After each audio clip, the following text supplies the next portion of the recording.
नमस्ते, मैं हूं सुरेश कुमार एकलवे और आप देख रहे हैं Hindustan news and tips. Iran पहला देश है, वह भी मुस्लिम मुल्क, जिसने तालिबान के साथ पाकिस्तान को झटके पर झटका दिया है। जब अफगानिस्तान में पाकिस्तान के षड्यंत्र पर सारी दुनिया मौन है, ईरान ने पाकिस्तान को प्रत्यक्ष चेतावनी दी है। पंजशीर में पाकिस्तानी वायुसेना द्वारा किए गए हवाई हमलों से ईरान गुस्से में आ गया है और उसने स्वतंत्र रूप से इसकी जांच शुरू कर दी है। साथ ही पाकिस्तान को सख्त लहजे में कहा है कि वे अंतर्राष्ट्रीय नियम कानूनों का सम्मान करना सीखे। इससे पहले ईरान ने अफगानिस्तान में चुनी सरकार को मान्यता देने की बात कहकर तालिबान की चिंताएं बढ़ाई है। मजेदार बात यही है कि जो चीन तालिबान से दोस्ताना रिश्ते बनाने के लिए उत्सुक नजर आ रहा है, अब उसने भी ईरान के सुर में सुर मिलाना शुरू कर दिया है। चीन भी कह रहा है कि तालिबान को सभी वर्गों को साथ लेकर एक समावेशी सरकार का गठन करना चाहिए। यानी ईरान के पाला बदलने से चीन भी ऊहोपोह में पड़ गया है।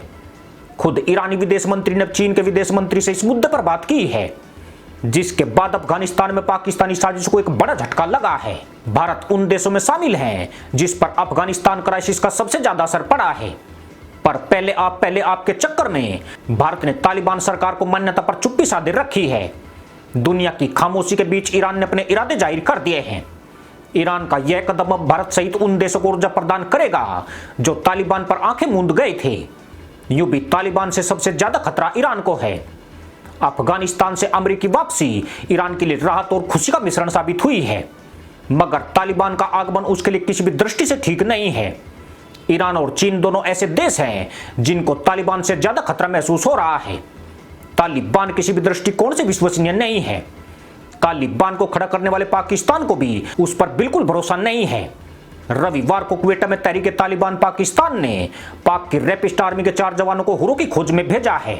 ऐसे में सिंजियांग प्रांत में ईस्ट तुर्किस्तान इस्लामिक मूवमेंट को तालिबान शांत बिठा देगा, इसकी कोई उम्मीद नहीं है। जबकि ईरान के शिया मुसलमानों को तालिबान काफिर मानता रहा है।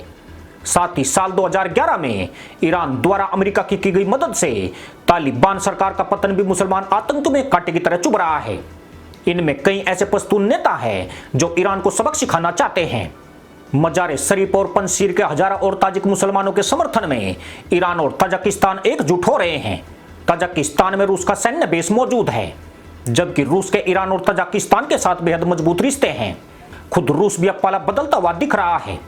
90 के दशक में ईरान, रूस और भारत की तिगड़ी ने नॉर्दर्न अलायंस को तालिबान के विरुद्ध खड़ा किया था। यानी इन देशों के सामने जो चुनौतियां तालिबान के पहले कार्यकाल के दौरान रही है, वह आज भी जो की तो बनी हुई है। 1996 में तालिबान ने अफगानिस्तान की सत्ता में आते ही ईरान जाने वाली कई नदियों का पानी रोक दिया था, जिससे ईरान को भयंकर जल संकट का सामना करना पड़ा था। ऐसे में तालिबान को लेकर ईरान में सबसे अधिक चिंताएं हैं। इसके अलावा अफगानिस्तान क्राइसिस की वजह से ईरान को शरणार्थियों की समस्या से जूझना पड़ रहा है। यह उसके लिए किसी गंभीर चुनौती से कम नहीं है। ईरान के अलावा उज्बेकिस्तान और तजाकिस्तान ऐसे देश हैं जो तालिबान विरोधी वारलॉर्ड्स को शरण मुहैया करा रहे हैं। यह एक तरह से तालिबान की खिलाफत कही जाएगी। यही विद्रोही भविष्य में तालिबान की सत्ता के खिलाफ खड़े हो सकते हैं। हालांकि तालिबान ने अभी तक इस मुद्दे पर कोई बयान नहीं दिया है, मगर विद्रोही गुटों को इन देशों द्वारा संरक्षण देने से उसके कान जरूर खड़े हो गए हैं। ईरान और तजाकिस्तान दोनों की सीमाएं पंजशीर घाटी से लगती है, इसलिए पंजशीर पर तालिबान के कब्जे से दोनों देशों के लिए और मुश्किल उत्पन्न हो जाएगी। अफगानिस्तान में उज्बेक समुदाय की 9% आबादी रहती है। तालिबान उज्बेक के ऊपर भी अत्याचार कर रहा है, जिसके बाद उज्बेकिस्तान भी तालिबान विरोधी गठबंधन का हिस्सा बन सकता है। पिछले 3 महीने में भारतीय विदेश मंत्री ने ईरान, रूस, तजाकिस्तान और उज्बेकिस्तान की यात्राएं की थी। इन यात्राओं के दौरान भारत ने कूटनीतिक लक्ष्य हासिल किए हैं। इन सभी देशों के समक्ष भारत जैसी ही चुनौती खड़ी हुई है, यानी तालिबान का उदय इन सभी के लिए एक बड़ा खतरा बन गया है। इसी के साथ अनुमति दोस्तों, जय जवान, जय किसान, जय हिंद, वंदे मातरम।